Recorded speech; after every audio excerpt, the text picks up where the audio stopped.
அஷ்டம சனியின் பாதிப்புகளாக சொல்லப்படுவது. அஷ்டமத்து சனியில் தொட்டது துலங்காது. அஷ்டமத்து சனியில் அந்நிய தேசத்தில் புகழ் பெறுவான். அஷ்டம சனியில் நட்டதெல்லாம் பால். அகப்பட்டவனுக்கு அஷ்டமத்தில் சனி.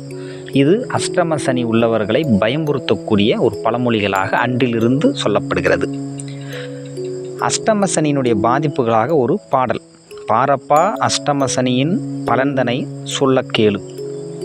காசு பணம் நட்டமாகும், கைத்தொழிலும் கெட்டுவிடும், கடன்காரர் மொய்த்து நிற்பார், கயவன் என்ற பெயரும் வரும், கடிமனையில் போர்க்களமாகும், கஷ்டமோ கஷ்டமப்பா, கால்நடையாய் அலைவான் மைந்தன், பெற்றோரும் பகையாவர், பிள்ளைகளும் சொற்கேளார், உற்ற நண்பரும் பகையாவர், உறவுக்காரரும் பகையாவர், ஊன் உறக்கமின்றி சுற்றித் திரிவர், உடல் நோயோ வதைக்கும், சீறி வரும் செந்நாக கண்டம், சிறைபயமும் உண்டாகும் பார், விதைத்த விதை முளைக்காது, விளைந்த பயிர் தேராது, வியாபாரம் நட்டமாகி வேற்று ஊருக்கு ஓடிவிடும், அஷ்டமலக்ஷ்மியும் மறைந்திடுவாள், அனல்பட்ட புழுப்போர் அலறிடுவார் ஜாதகரே.